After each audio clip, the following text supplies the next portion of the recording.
पुजारी अभी भी मुखिया के घर पर ही मौजूद था। जब निशिर मोलो की आवाज आना बंद हो गई तो सभी लोग एक एक करके घर से बाहर निकले। मुखिया और ठकुराइन भी पुजारी के साथ घर से बाहर निकल आए। मुखिया जी, अब हमें तांत्रिक बाबा को खबर कर देनी चाहिए। हाँ पुजारी जी, लेकिन पहले पता तो चले कि निशिर मोलो ने किसी को अपना शिकार बनाया है या फिर वो ऐसे ही चले गए। इस तरह राजमहल में इशिता, मेघना और अनुज तीनों उस दरवाजे की तरफ हैरानी से देख रहे थे जो अभी खुला था। उसके अंदर से काला लबादा पहने कोई बाहर निकला जिसके हाथ में एक अजीब सा दिखने वाला गुड्डा था। कौन? वो कुछ और बोला नहीं और लंबी लंबी भयानक सांसें लेने लगा।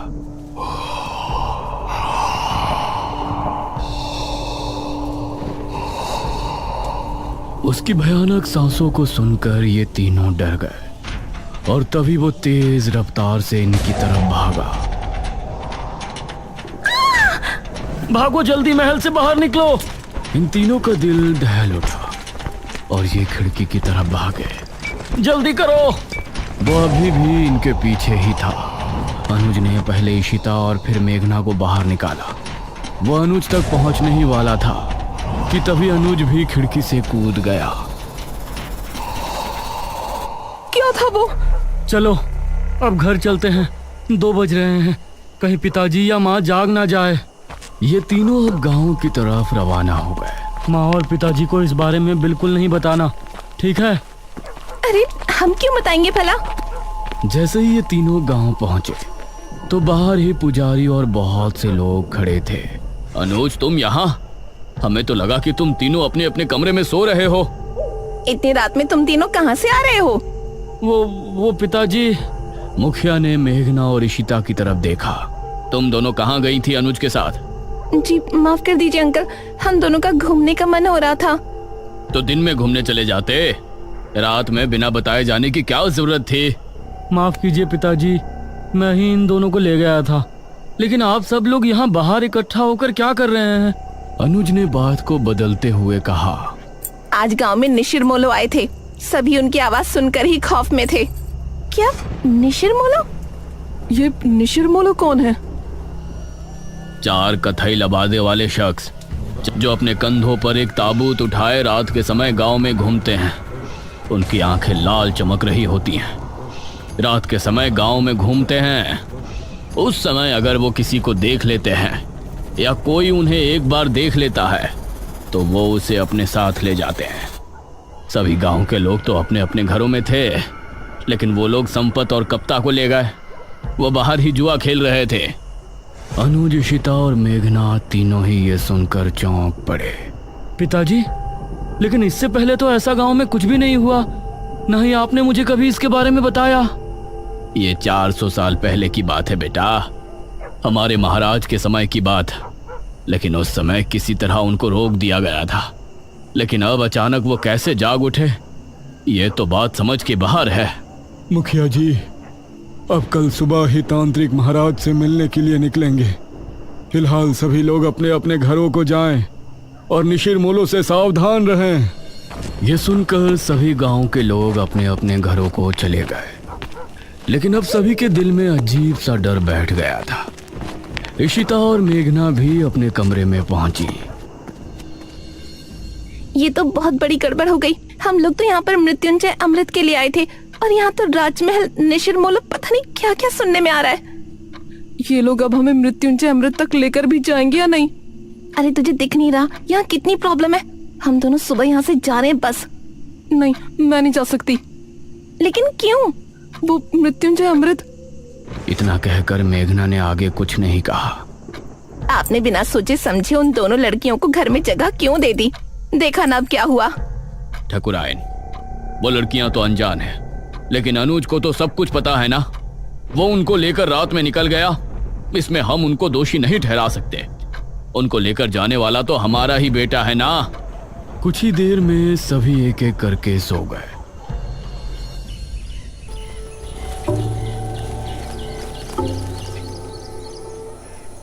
सुबह ठकुराइन ने दरवाजे पर दस्तक दी। दोनों उठ जाओ, सुबह हो गई है।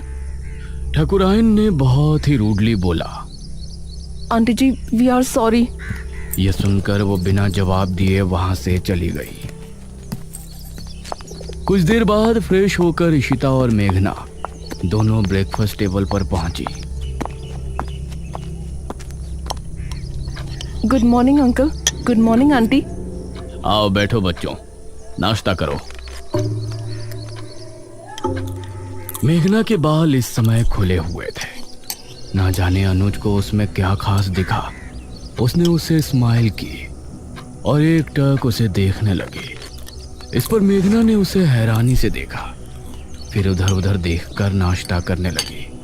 अनुज, आज तुम खेतों पर जाओगे, समझ गए? माँ, मैं खेतों पर जाकर क्या करूँगा? पिताजी, क्या हो गया है माँ को? मुझे कुछ नहीं हुआ है। तुम आज खेतों पर जा रहे हो, बस जा रहे हो। तभी इशिता बोली। अनुज, तुम हमको भी खेत घुमा लाओगे? ये सुनकर ठाकुरायन इशिता और मेघना की तरफ गुस्से से देखने लगी। तभी अनुज भी खुश होते हुए बोला, हाँ ठीक है, मेघना को भी हमारे खेत काफी पसंद आएंगे। हाँ बेटा, क्यों नहीं, लेकिन एक बात ध्यान रखना, तीनों साथ रहना और शाम होने से पहले घर लौट आना। तब तक तांत्रिक महाराज भी आ ही जाएंगे। नाश्ते के बाद इशिता और मेघना अनुज के साथ घर से निकली।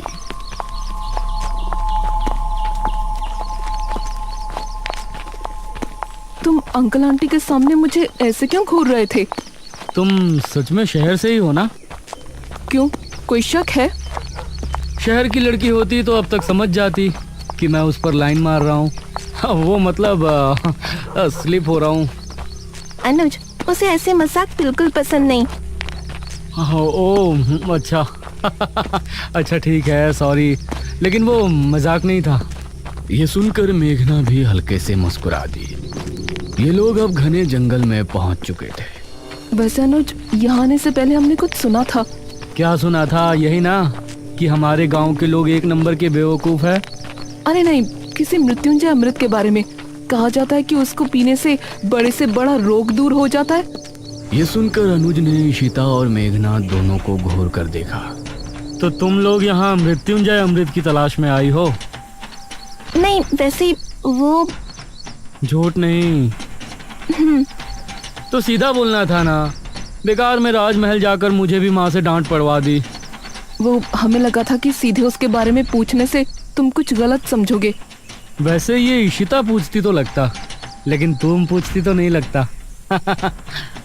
ये कहकर अनुज मुस्कुराने लगा और इस बार मेघना के चेहरे पर भी मुस्कान छलक आई। तो क्या तुम हमें उसके बारे में बता सकते हो? उसकी कहानी बहुत ही अजीब है, मुझे पूरी नहीं पता। तो बताओ ना, मुझे सुनना है। जितनी पता है उतनी बता दो। ये बात मुझे दादाजी ने बताई थी। सन 1600 में एक बहुत बड़ी महामारी फैली थी। जवान बूढ़े सभी की तबीयत बिगड़ती और फिर कुछ ही दिनों में उनकी मौत हो जाती। उस समय जो राजा था उसे इसकी बहुत चिंता सता रही थी और राजा की चिंता देखकर उनकी बेटी राजकुमारी बहुत चिंता में थी। जब ठीक 4 साल उस महामारी को गुजर गए तो राजकुमारी रहस्यमय तरीके से गायब हो गई। गायब? वो कैसे? वो कहीं चली गई थी। राजा ने उन्हें बहुत ढूंढा लेकिन वो कहीं नहीं मिली। उसके बाद ठीक 1 साल 1 महीने बाद राजकुमारी लौटी और अपने साथ वो एक बीज लेकर आई थी। महाराज ने उनसे सवाल किया कि कहाँ थी, तो उसने कोई जवाब नहीं दिया। उसके बाद उस बीज को बोया गया और उससे ये बरगद का पेड़ उगा और इस बरगद के पेड़ से ये मृत्युंजय अमृत, इसको पीने से राज्य में आई महामारी खत्म हो गई। लेकिन कुछ समय बाद ही राज्य पर बहुत बड़ा संकट आया। कैसा संकट? और ये निशिर जिसके बारे में गांव के लोग बातें कर रहे हैं, उनकी क्या कहानी है? उसका तो मुझे भी नहीं पता। फिलहाल तुम वो देखो। उसने सामने की तरफ उंगली पॉइंट की। कुछ ही दूर पर सामने था एक हरा भरा बरगद का पेड़। उसे देखते ही मेघना हैरान रह गई। यह वही पेड़ था जो उसे सपने में दिखाई देता था और अब उसका वो सवाल और भी गहरा हो गया था कि ये पेड़ उसको सपने में क्यों दिखाई देता है। ओह माय गॉड, ये पेड़ तो बहुत बड़ा है। यही मृत्युंजय अमृत का पेड़ है हाँ, और क्या? लेकिन इससे तो अमृत टपक ही नहीं रहा। वो अमृत तो सिर्फ पूर्णमासी और एकादशी की रात ही कुछ देर के लिए टपकता है। हर समय थोड़ी ना वो गिरता रहेगा। ओह, तो ये बात है। हाँ, अगर तुमको उसे देखना है तो तुम लोग पूर्णमासी तक यहाँ रुक जाओ। ये कहकर अनुज मुस्कुराया। मुझे मेघना के साथ थोड़ा और समय बिताने का भी बहाना मिल जाएगा। हम रुक तो सकते हैं, फिलहाल आप अपनी मम्मी जी को समझाओ। तुमने देखा नहीं सुबह कितना गुस्सा थी वो हमसे। उनका बस चलता तो वो हमें तभी घर से निकाल देती। अरे माँ है ना, तो फिक्र तो होगी ही, लेकिन बेफिक्र रहो, मेरे आगे कोई नहीं बोलता। तुम लोग बेझिझक यहाँ रुक सकते हो। हाँ ठीक है, वैसे भी हम लोग मृत्युंजय अमृत देखने से पहले तो नहीं जा सकते। लेकिन वो आदमी जो हमें राजमहल में नजर आया था, वो कौन था? इस पर अनुज ने मेघना से नजरें मिलाई। पागल। पागल? What do you mean? देखो, उस वक्त उसे देखकर तो मैं भी डर गया था, लेकिन अब सोचता हूँ कि कोई पागल ही होगा जो बेचारा उस राजमहल में सो रहा होगा। हमने उसकी नींद खराब कर दी तो उसी वजह से हमारे पीछे भागा होगा। मेघना को इस बात में सहमति नहीं नजर आई। वो कोई पागल तो हो नहीं सकता, उसका पहनावा भी आज के टाइम का नहीं लग रहा था। इशिता ने पेड़ की कुछ फोटो खींची और ये लोग खेतों पर पहुंचे। ये काफी देर तक साथ घूमे और इनके बीच बातें भी खूब हुई। अनुज की बातें अब मेघना को भी अच्छी लगने लगी थी, लेकिन वो अपने सपने और इस गांव के रहस्यों के बारे में ज्यादा सोच रही थी। शाम होने से पहले ये तीनों गांव वापस पहुंच गए।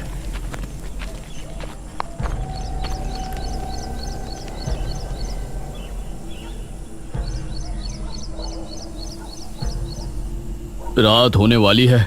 पुजारी जी अभी तक तांत्रिक महाराज को लेकर नहीं आए। बहुत चिंताजनक बात है। मुखिया, ठाकुराइन और गांव के बहुत से लोग चौक पर इकट्ठे थे। तभी पुजारी अपने साथ एक तांत्रिक को लेकर वहां पहुंचा।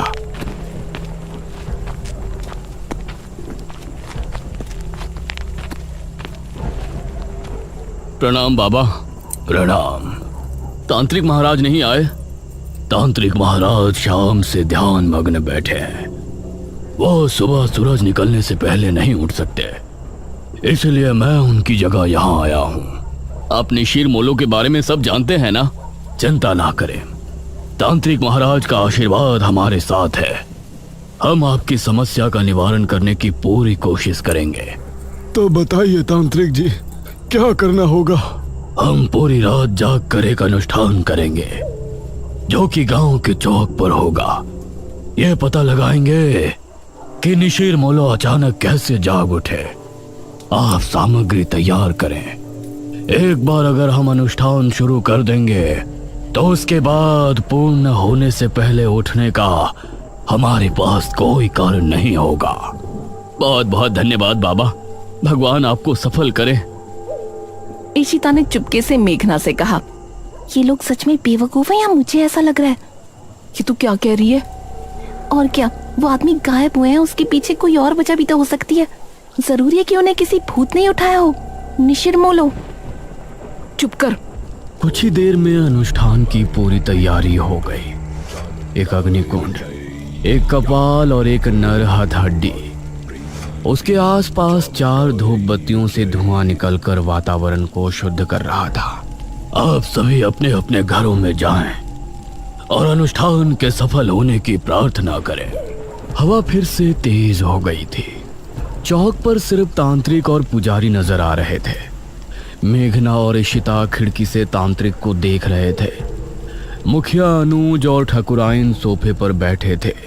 अरे मेघना, क्या कर रही हो वहां? आकर बैठो ना, कुछ नहीं होने वाला इन लोगों से। अनुज, तुम खुद किसी को नहीं मानते तो मानने वाले का मजाक भी मत बनाओ। अभी ये लोग बातें कर ही रहे होते हैं कि तभी भारी कदमों के साथ 4 निशिर मोलों की आवाज जैसे ही गूंजना शुरू हुई, गांव के सभी लोगों का दिल बुरी तरह से दहल गया।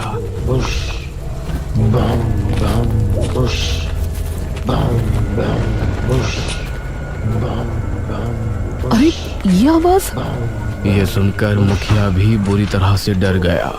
जल्दी से सभी खिड़की दरवाजे बंद कर दो, कोई बाहर नहीं झांकेगा। उसे इस तरह से डरा हुआ देखकर इशिता और मेघना भी हैरान रह गए। हे भगवान, निशिर मोलो फिर से आ गए। 400 साल पहले तो ये सिर्फ शनिवार की रात्रि में ही आया करते थे। उनकी आवाज सुनकर पुजारी और तांत्रिक भी डर गए थे, लेकिन तांत्रिक ने मंत्र पढ़ना जारी रखा। बाबा, ये निशिर मोलो की आवाज कैसे आ रही है? तांत्रिक ने उसका कोई जवाब नहीं दिया। पुजारी भी डर गया था, इसलिए वो भी चुपचाप मंदिर की तरफ रवाना हो गया। वो आवाजें अब तेज होती जा रही थी। मेघना ने जल्दी से खिड़की को बंद कर दिया। इधर पुजारी मंदिर की तरफ बढ़ ही रहा था कि तभी उसको सामने से निशिर मोलो आते हुए नजर आए। पुजारी उन्हें देखकर बेहद डर गया और खौफ भरी आंखों से उन्हें देखता रहा। ताबूत खुलते ही और उसके बाद सब कुछ सन्नाटे में बदल गया। हे भगवान, ये तो पुजारी जी की आवाज है। इसका मतलब है निशिर मोलो ने पुजारी जी को भी। पिताजी, उनकी आवाजें तो अभी भी आ रही हैं। हे भगवान, पता नहीं क्या होगा। तांत्रिक बाबा की रक्षा करना। तांत्रिक अभी भी बैठा हुआ अनुष्ठान कर रहा था। उसको सामने से निशिर मोलो आते हुए नजर आए। उन्हें देखकर तांत्रिक की आंखों में भी खौफ उतर आया। निशिर मोलो उसके सामने आकर रुक गए और एकदम शांत हो गए। तांत्रिक ने उन्हें देखने के बाद भी अनुष्ठान जारी रखा। आवाज आनी बंद हो गई। लगता है वो चले गए पिताजी। नहीं, अभी कुछ देर अंदर ही रहो। जब तक तांत्रिक महाराज खुद नहीं कह देते, कोई बाहर नहीं जाएगा। तभी तांत्रिक बाबा की एक दर्दनाक चीख फिजा में गूंजी।